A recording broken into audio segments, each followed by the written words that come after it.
qu'il faut retenir, le contrat de travail peut être résilié soit à l'initiative du travailleur, soit à l'initiative de l'employeur. Donc ces deux personnes ont la possibilité de résilier le contrat. Parce que comme je vous ai dit au départ là, le contrat de travail ne peut pas être un contrat à vie. Ça peut être un contrat à durée déterminée ou un contrat à durée indéterminée, mais jamais un contrat à vie. Alors, lorsque cette résiliation est celui qui a l'initiative de la résiliation, c'est le travailleur, c'est ce que vous appelez commodément la démission. Mais lorsque c'est l'employeur qui est à l'origine de ça, c'est ce qu'on appelle le licenciement. Bon, maintenant, comme on n'a pas assez de temps, et la plupart des notions, vous les avez vues, c'est pourquoi on va se concentrer un peu sur les licenciements. Et donc, à partir de ça, vous comprenez que le licenciement, c'est donc cette mesure par laquelle un employeur, agissant de manière unilatérale, met fin au contrat de travail qui est lié au travailleur. Donc, c'est ça un peu la notion même de licenciement. C'est tout simplement cette mesure où le travailleur décide de mettre fin aux prestations de son employé. Alors, ce n'est pas la seule manière de rompre le contrat, mais ici nous nous sommes focalisés uniquement sur le licenciement. Parce que dans la rupture des contrats, il y a plusieurs manières de rompre le contrat. Il y a par exemple en cas d'un contrat à durée déterminée, nous avons les termes du contrat. Si un contrat à durée déterminée arrive à terme, on ne peut pas demander de continuer à travailler. Il y a la démission, dont on ne va pas parler. La démission est volontaire. Il y a par exemple la retraite volontaire. On décide d'aller lorsque la retraite arrive. Mais ici, on va se focaliser uniquement sur le licenciement, qui est cette décision unilatérale de l'employeur de mettre fin au contrat qui est lié au travailleur. Alors, lorsqu'on parle de licenciement, donc vous avez déjà compris la quintessence, il faut savoir qu'en droit congolais, contrairement même dans certains pays européens, en droit congolais, l'employeur n'a pas le droit de licencier son travailleur sans motif valable. Alors que si vous allez dans d'autres pays, l'employeur peut se décider le matin, en tout cas pour des raisons personnelles, monsieur, vous êtes licencié ou pas. Alors qu'en droit congolais, l'employeur doit au moins donner un motif, et le motif doit être fondé sur les motifs qui sont contenus dans le Code du travail. En dehors de ça, on va parler de ce qu'on appelle le licenciement abusif. Mais pour le travailleur, lui, il a la liberté de démissionner sous réserve de donner un préavis à l'employeur. Et le préavis ne peut pas être moins de 15 jours. Donc, ça c'est par rapport au travailleur. Mais si on se focalise sur l'employeur, sa décision unilatérale de mettre fin au contrat, c'est ce qu'on appelle le licenciement. Mais la loi est claire, pour tout licenciement, l'employeur doit avoir un motif. On ne peut pas mettre fin au contrat sans motif valable. Et qu'est-ce que la loi appelle motif valable? Là, on a épinglé à peu près 3 motifs. C'est notamment l'insuffisance professionnelle ou l'inaptitude, la faute lourde et les raisons économiques ou nécessité de fonctionnement de l'entreprise. Maintenant, nous allons voir un à un qu'est-ce qu'il faut entendre par insuffisance professionnelle, qu'est-ce qu'il faut entendre par faute lourde, qu'est-ce qu'il faut entendre par raison économique. Parce que ce sont uniquement les 3 sur lesquels l'employeur peut se baser pour licencier son travailleur. En dehors de ces raisons-là, c'est ce qu'on appelle les licenciements abusifs. Et je pense que ce sont la plupart des cas qui se retrouvent devant l'inspecteur du travail. Donc, vous comprendrez bien que le droit du travail congolais, c'est un droit qui est plus favorable au travailleur qu'à l'employeur. Parce que le travailleur, lui, a le droit de démissionner quand il veut. Mais le travailleur, lui, avant de révoquer, de licencier, c'est le terme du droit du travail, avant de licencier le travailleur, il doit se baser sur certains motifs. Alors, nous avons parlé des motifs. Le premier motif, c'est l'insuffisance professionnelle ou l'inaptitude. À quel moment on parle de cette insuffisance? C'est ce qu'on appelle une attitude professionnelle permanente, donc une forme de manque de compétences. Il ne faut pas que quand quelqu'un a fait mal son travail aujourd'hui, ça devient l'inaptitude professionnelle, non. Il faut que ça devienne permanent. On lui demande, monsieur, faites-nous un rapport social sur le cas de l'enfant, qu'on a ramassés sur la route, incapable. Monsieur allait sur le terrain, identifier les déplacés internes qui sont entrés, évaluer leurs besoins, incapable. Donc c'est ça qu'on appelle une attitude professionnelle permanente. Donc tout ce qu'on lui propose de faire, tout ce qu'on lui demande de faire, il est incapable de le faire. Et ça, aucun employeur ne peut accepter de rester avec un travailleur comme ça. Donc lorsqu'il y a manque de compétences notoires, une attitude professionnelle permanente, là l'employeur a le droit de licencier son travailleur. Mais là il faut faire attention parce qu'il faut arriver à prouver ça. C'est pourquoi dans certaines entreprises, ils font ce qu'on appelle les signalements. Donc, si vous êtes par exemple assistant log, c'est le log qui vous cote. Chaque année, vous êtes un responsable de service, vous devez coter les agents qui sont sous votre responsabilité. Parce que ce sont ces cotations-là qui vont vous permettre de justifier pourquoi vous avez licencié. Je viens de vous dire, on ne peut pas licencier quelqu'un sans motif valable. Et l'un des motifs, c'est l'inaptitude professionnelle. Vous devez démontrer en quoi cette personne est inapte professionnellement. Et même si elle est inapte professionnellement, vous devez démontrer en quoi cette inaptitude est permanente. À tout moment qu'on lui demande un travail, il est incapable de le faire. Et ça, c'est accompagné souvent sur le plan pratique par les signalements. Les signalements, c'est juste les cotations. Chaque année, chaque employeur doit mettre en place un système de cotation de ses travailleurs, de façon que, à la fin de chaque année, il peut savoir quel agent est apte, quel agent n'est pas apte professionnellement.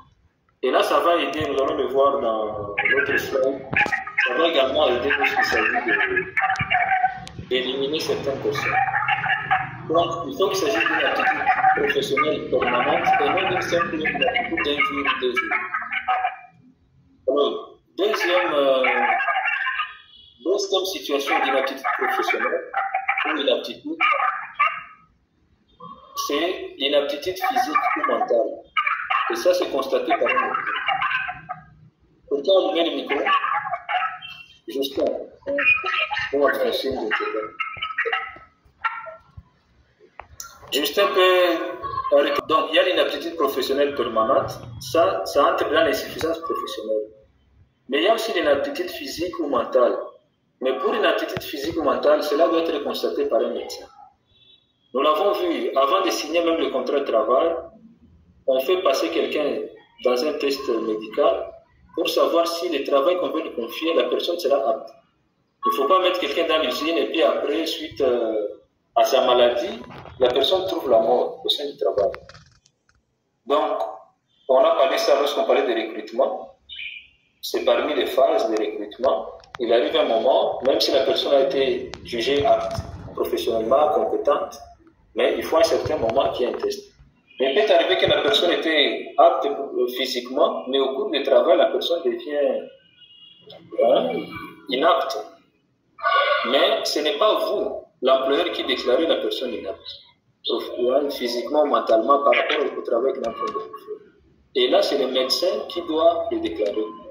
Mais l'année passée, nous avons dit, avant de se débarrasser d'une telle personne, il faut d'abord tenter de voir dans l'entreprise s'il n'y a pas de travail qui est adapté à sa situation.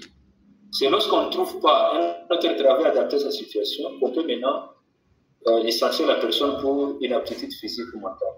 Et ça doit obligatoirement être constaté par un médecin. Et non pas vous-même que non, j'ai vu qu'il dormait beaucoup au bureau, etc. et puis vous débarrassez la personne. Alors, il y a aussi, dans le même volet, il y a aussi la maladie ou l'accident non professionnel qui met les travailleurs dans l'incapacité de travailler pendant une durée de 6 mois ininterrompue. Nous avons vu ça l'année passée aussi. Lorsque quelqu'un commet un accident qui n'est pas professionnel, et que cet accident ou cette maladie non professionnelle fait à ce que la personne ne soit pas en mesure d'aller au travail pendant une durée, l'employeur peut patienter, mais la patience a quand même des limites. C'est-à-dire, dès qu'il arrive 6 mois, il a quand même le droit de licencier la personne pour inaptitude. Et là, il doit patienter pendant 6 mois. Donc, la personne est aux soins, il attend. Si la personne ne rentre pas, l'employeur peut le licencier. Mais il faut qu'il soit inaptitude. Il faut que cette absence, cette incapacité à venir au travail suite à cet accident ou cette maladie soit ininterrompue. Il ne faut pas que dans les 6 mois-là, il est venu, il a travaillé 2 jours et puis il est parti. Il est venu après 3 mois, il a travaillé, il est parti. Mais il faut que ce soit 6 mois ininterrompus. Là, le travailleur a le droit, l'employeur plutôt a le droit de mettre fin aux prestations de son employeur, de son employé. Pardon. Alors là, c'était par rapport à l'inaptitude physique, l'inaptitude professionnelle ou physique. Je ne sais pas. Pour la présentation. Voilà. Donc ça, c'était sur ce point-là, je pense que c'est clair. Oui, c'est clair. Ok. Pour dire c'est clair, on peut faire même les pouces là de OK de la main et puis là on continue. Comme ça, je me rassure que tout le monde, je vois Alphonsine, est déjà à la top avec la technologie, comme Rostand. Et les autres aussi vont emporter les données et tout ça. Voilà. L'autre motif, j'insiste que le travailleur n'a pas le droit, l'employeur n'a pas le droit de révoquer, de licencier les travailleurs sans motif valable. Le premier motif, c'est celui-là que nous venons de voir, qui est lié à l'aptitude même du travailleur. Le deuxième motif, le travailleur peut être compétent. Physiquement, il est en mesure de faire le travail qu'on lui confie. Il a la compétence nécessaire, il est apte professionnellement. Mais lorsqu'il commet une faute lourde, là, l'employeur peut se débarrasser de lui. Il peut le licencier. Et là, il peut le licencier sans même préavis. Parce que c'est une faute lourde. Et qu'est-ce qu'il faut entendre par faute lourde ou faute grave, si vous voulez? On a parlé d'improbité ou de harcèlement sexuel. Donc, vous voyez votre secrétaire, quand il passe, il repasse. Bon, au lieu de regarder sur le dossier, vous êtes en train de regarder, hein, quand il vous tourne les dos, vous regardez autre chose au lieu de vous concentrer sur le dossier. Et il arrive un moment où vous commencez totalement à harceler sexuellement votre travailleur et vous commencez à harceler votre patron, que monsieur, voilà, ça peut être dans tous les sens. Ça peut être la dame qui harcèle l'homme, ça peut être l'homme qui harcèle la femme. Donc, parce que les gens ont tendance à penser que c'est seulement l'homme qui harcèle la femme, mais l'inverse aussi est possible. Donc, lorsqu'il y a harcèlement sexuel ou moral, lorsqu'il y a intimidation de la part du travailleur, lorsqu'il y a voie de fait, lorsqu'il y a injure grave à l'égard de l'employeur ou son personnel, tout ça, ça fait partie de ce qu'on appelle faute lourde. Et quand il y a faute lourde, l'employeur a le droit de licencier son travailleur. Et le harcèlement sexuel, c'est quand vous demandez avec insistance, vous commencez même à menacer quelqu'un, soit de peur de travail, soit de lui faire du mal dans le lieu du travail, là, ça devient du harcèlement. Et là, il ne suffit pas nécessairement que vous fassiez ça contre les patrons, même contre les personnels. Parce que les patrons ont toujours des assistants, des agents qui l'accompagnent, tout ça. Donc, il y a un collègue qui faisait rire, il nous disait, mais quand votre chef est une dame et que vous allez lui proposer des avances, il faut faire tout que ça marche. Parce que si ça ne marche pas, ça va être très compliqué pour vous. Demain, il dira que vous l'avez harcelé et puis il peut vous révoquer facilement. Donc, il faut faire tout. Si vous tentez votre patron, il faut faire tout pour que ça marche. Sinon, ça va être très compliqué. Donc, ça, c'est le harcèlement sexuel. Il y a les intimidations. Imaginez, vous entrez dans le bureau de votre patron, vous commencez à l'intimider. Oh, comment Makutango est toki, utaona leo, utaona vela kufanya, tout ça. Tout ça sont les intimidations. L'employeur peut vous payer et puis se débarrasser de vous. Les voies de fait. Tout le monde connaît ce que c'est les voies de fait.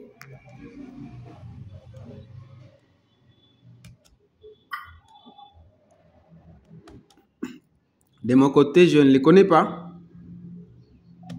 Est-ce que quelqu'un connaît ce qu'on appelle les voies de fait? Apparemment, tout le monde ne connaît pas. Ah bon? Et on appelle ça, bon, je ne sais pas, on appelle ça en français, Moïse connaît.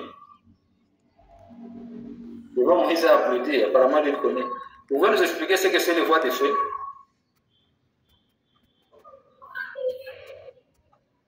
Moïse peut nous expliquer ce que c'est les voies de fait.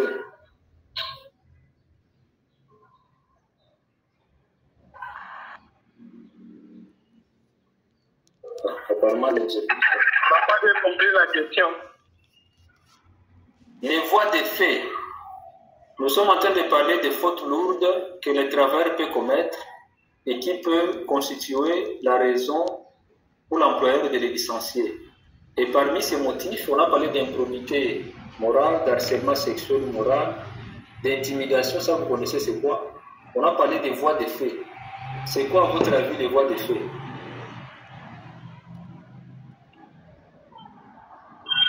Apparemment. En fait, les voies de fait, c'est quand quelqu'un parle en swahili en ce moment pour fumer. Vous avez pour fumer Moutou, vous savez ce que c'est?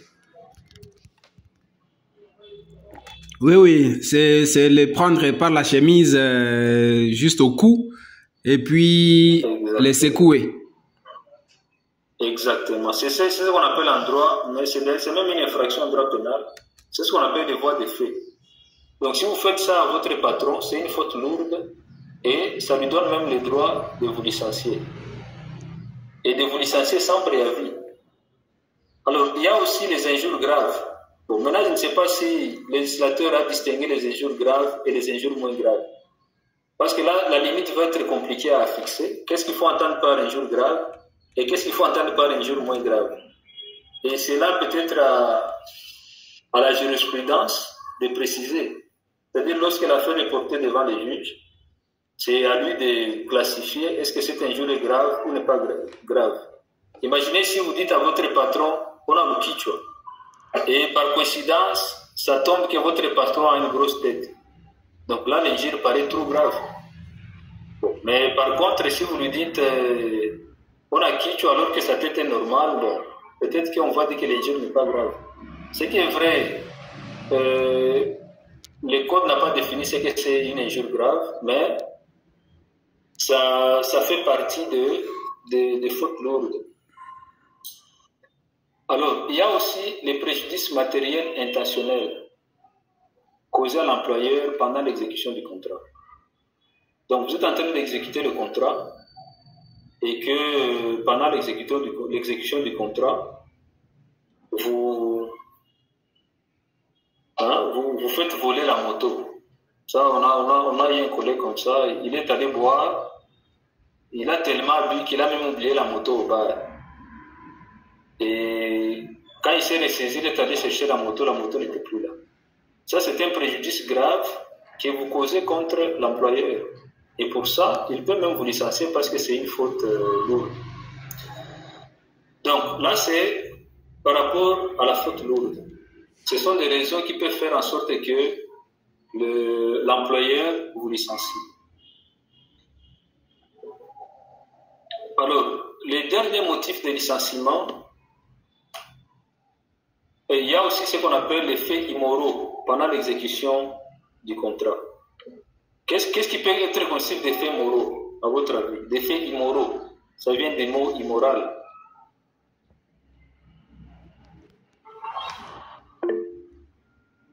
Est-ce que vous me suivez? Oui, Jonas. Est-ce que les autres sont en train de nous suivre? Oui, oui, nous sommes là, nous réfléchissons pour répondre comme vous le dites. En tout cas, moi, je suis là. En tout cas, les autres peuvent faire un signe. Comme ça, je me serai sûr si la voix est écoutée partout. Oui, nous sommes sur le point faits immoraux. Ok. Ah, il n'y a que les hommes. D'ailleurs, aussi, Jacqueline. Ok. C'est quoi? Qu'est-ce qui peut, sur les lieux de travail, qu'est-ce qui peut considérer comme un fait immoral? Vous posez un acte et votre employeur dit ah, ça c'est immoral ce que vous avez fait. Il n'y a pas une définition exacte, mais à travers quelques exemples, on peut arriver à identifier ce qui peut être un fait immoral sur les lieux de travail. Oui, les faits immoraux, à partir des exemples, peuvent cadrer avec la débauche, la sexualité, les injures graves, ou même les mauvais comportements affichés par l'employeur. Non, affichés par l'employé, alors, le travailleur, dans son poste, dans les milieux professionnels. Oui, mais ça doit cadrer avec la moralité. Vous savez ce que c'est la moralité? Oui, oui. Je voulais illustrer par un exemple. Oui. La population... Oui, en 2008, j'enseignais quelque part. Et maintenant, notre préfet est allé s'enivrer. Il est allé se saouler dans le quartier, puis il est revenu à la récréation. Il y avait un arbre dans la cour scolaire. Maintenant, il a commencé à uriner devant les élèves, les enseignants, tout le monde. Et tout le monde était fâché vraiment. Et à la minute même, on avait appelé le promoteur et il avait licencié le préfet là, à la minute même. Voilà. Quelqu'un a un autre exemple? Ça, c'est parfait. Oui. Quelqu'un a un autre exemple? Oui, monsieur. Oui, Dieudonné. Oui, c'est comme quelqu'un qui touche sur les derrière camarades de service ou simplement un homme touche sur les derrière de la femme camarade de service ou simplement l'harcèlement, c'est aussi un fait immoral, ou l'ivresse en milieu de service. Oui. Et il y avait Justin qui voulait aussi dire quelque chose. Oui, comme nous parlons des faits immoraux, moi je pense que ce sont des faits qui sont en dehors de la bonne mœurs. Qu'est-ce que cela veut dire? Par exemple, vous faites quoi? Vous publiez des images des fausses images, par exemple, par rapport à la personne là-bas, par exemple. Vous avez vu la personne, par exemple, ivre, il est de votre service, c'est un exemple que je donne. Vous le capturez souvent une photo et vous publiez cette photo. Par exemple, on vous donne par exemple des choses pour aller distribuer aux vulnérables. Vous commencez maintenant, au lieu de donner aux vulnérables les choses là, on a des choses pareilles. Ce sont des effets qui sont immoraux à la contre de la morale. Et les comportements de Balthazar au bureau? Oui, et les comportements surtout de Balthazar au bureau. Voilà. Tout ça, ce sont des faits immoraux. Voilà. Mais maintenant, il peut arriver que ça évolue avec... là, maintenant, les dames réagissent. Il peut arriver que ça évolue avec le temps. Parce que ce qui peut être immoral aujourd'hui, demain peut ne pas être immoral. C'est qu'avec le temps, les faits évoluent. Avant, considérer porter une mini-jupe, ça pouvait être considéré comme un fait immoral.